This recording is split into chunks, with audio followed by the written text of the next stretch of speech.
5월 20일 하나님께서 저희에게 주시는 말씀은 신명기 21장 1절부터 14절까지의 말씀입니다. 함께 읽겠습니다.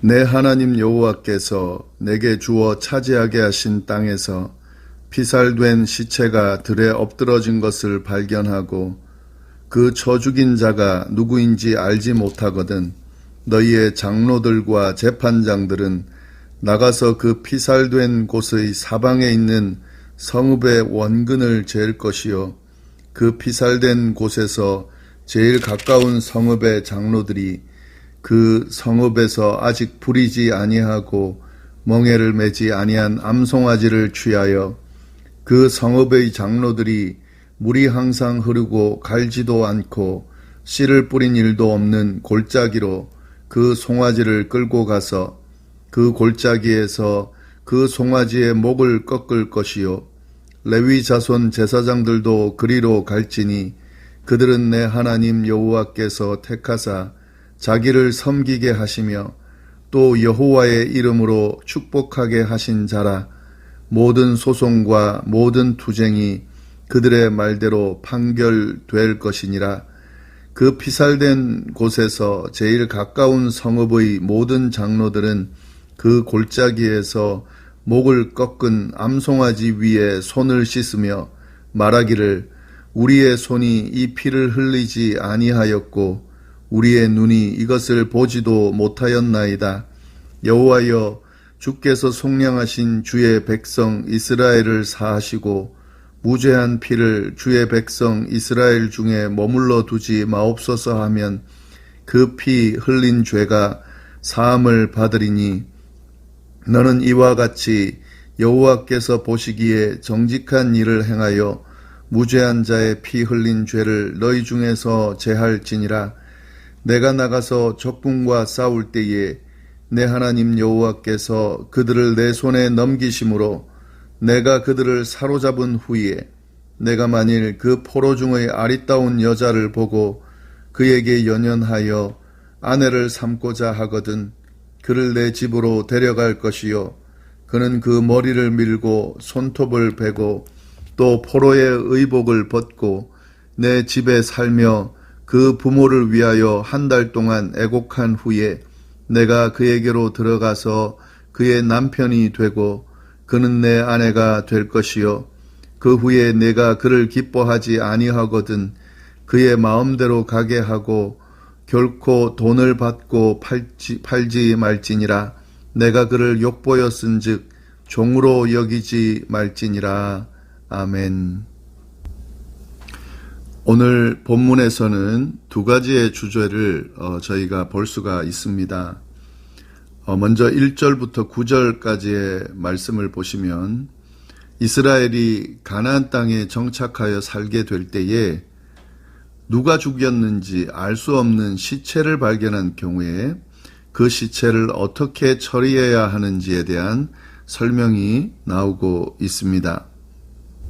1절 보시면 내 하나님 여호와께서 내게 주어 차지하게 하신 땅에서 피살된 시체가 들에 엎드러진 것을 발견하고 그 쳐죽인 자가 누구인지 알지 못하거든.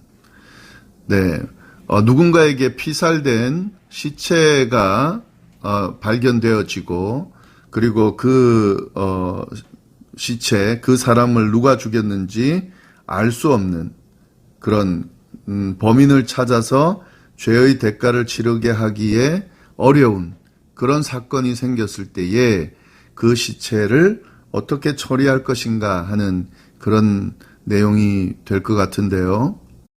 그냥 시체를 적당한 곳에 묻으면 되는 것 아닌가 이렇게 생각할 수 있는데 그렇지가 않습니다. 모든 생명에는 피가 있고 그래서 그 피를 흘리는 것은 생명을 죽이는 일이다 라는 그런 생각이 이 당시 이스라엘 민족에게 있었고 하나님은 무죄한 피를 흘리는 것을 원치를 않으셨습니다. 그래서 그 무죄한 피를 흘리는 경우에 그 죄가 땅을 더럽힌다라는 생각이 있었습니다. 그래서 그 창세기 4장에 보면 가인이 아벨을 죽였을 때에 땅에 피를 흘린 경우 그 피가 하나님께 호소한다, 이런 표현이 있는데요.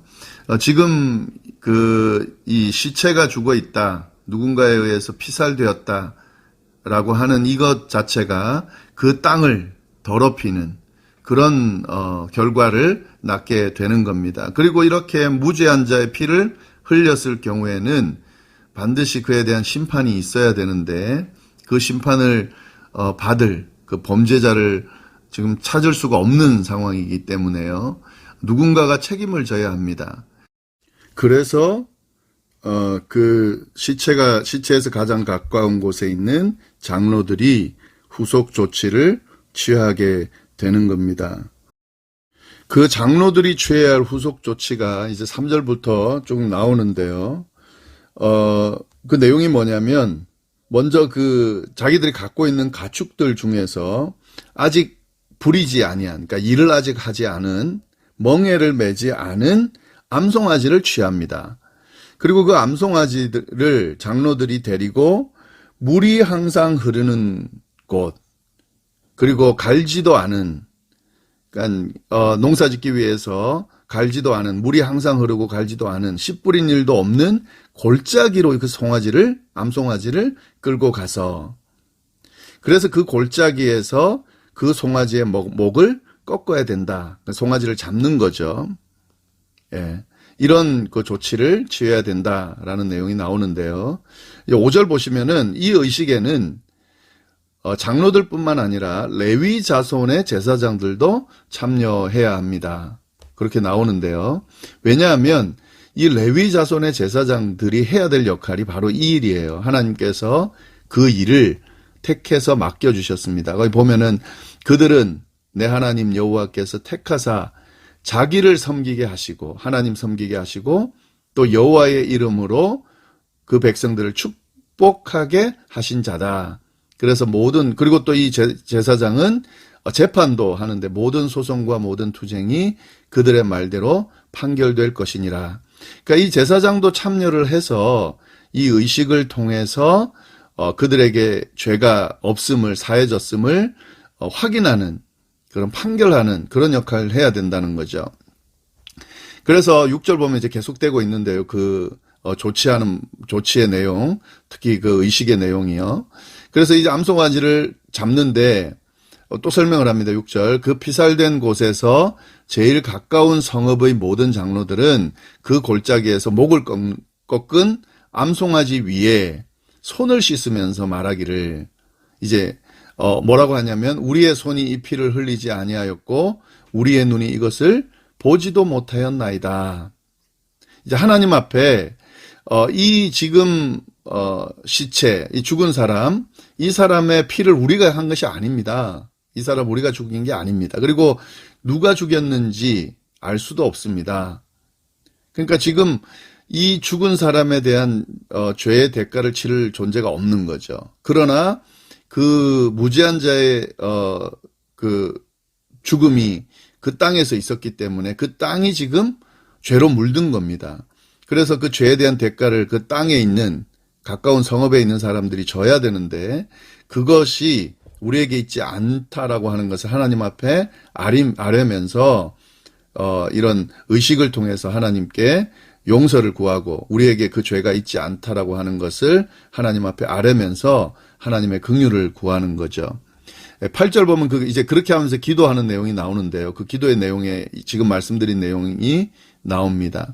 여호와여, 주께서 속량하신 주의 백성 이스라엘을 사하시고 무죄한 피를 주의 백성 이스라엘 중에 머물러 두지 마옵소서 하면, 이런 의식을 통해서 이 의식을 행하면서 이렇게 기도를 하면 그 피 흘린 죄가 사함을 받으리니, 너는 이와 같이 여호와께서 보시기에 정직한 일을 행하여 무죄한 자의 피를 흘린 죄를 너희 중에서 제할지니라.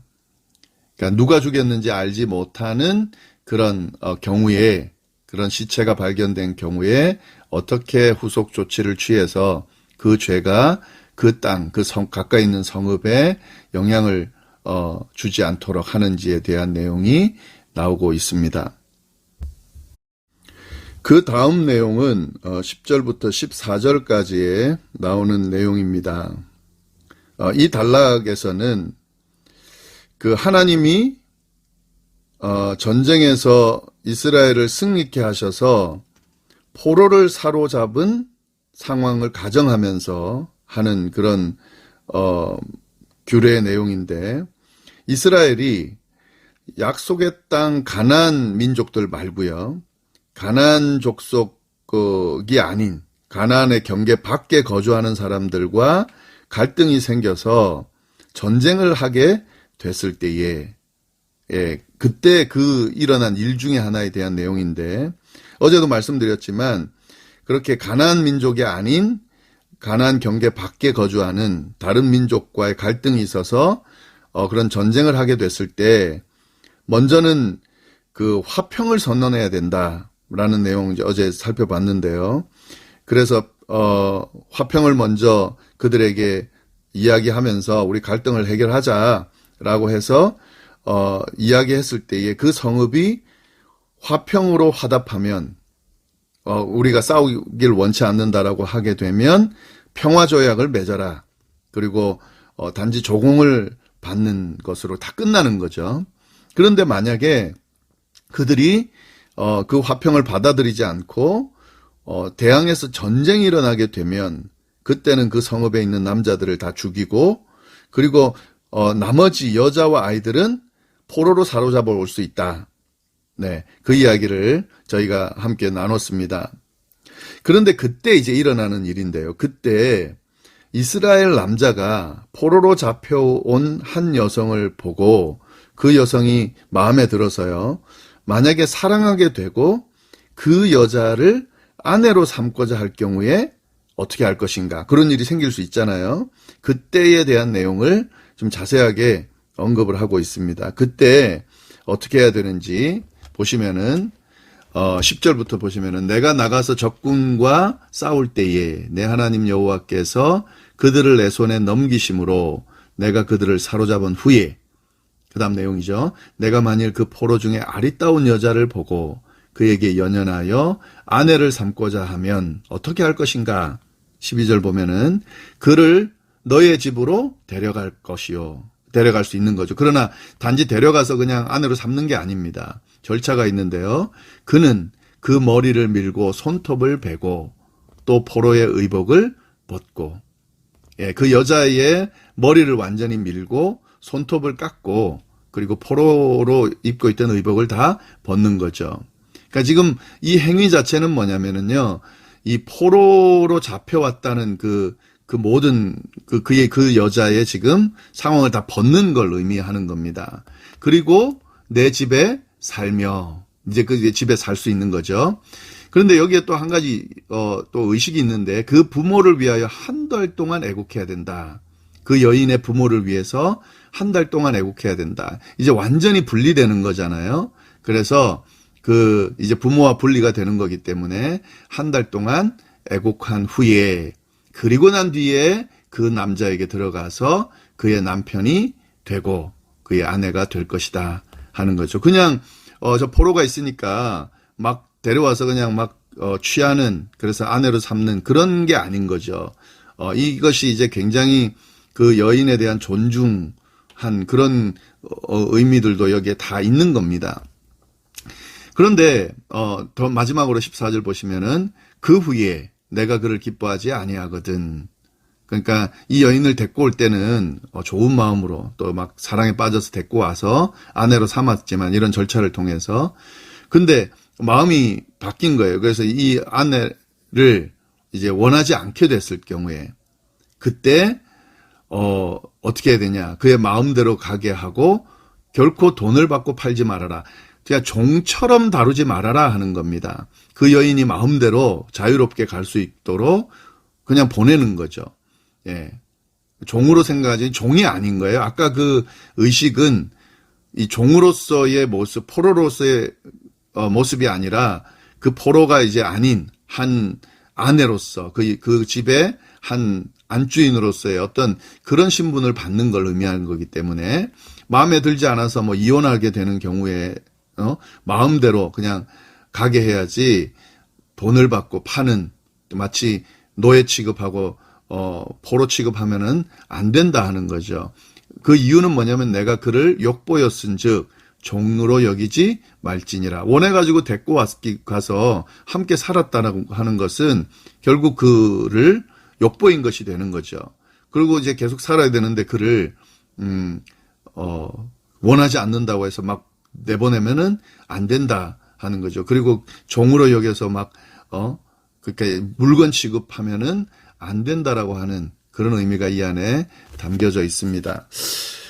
이 신명기 내용 쭉 그 하나님이 주신 규례들을 살펴보다 보면 하나님께서 아주 세심하게 어떻게 하면 질서 있게 또 어떻게 하면은 그 평화를 누리면서 그렇게 지혜롭게 잘 살 수 있는지에 대한 내용이 아주 자세하면서도 구체적으로 잘 언급이 돼 있습니다. 물론 모든 삶의 그 방법들에 대한 내용이 다 나오지는 않지만 이런 내용들을 쭉 살펴보다 보면 어떻게 인생을 지혜롭게 살 것인지에 대한 좋은 가이드라인을 저희가 발견할 수 있습니다.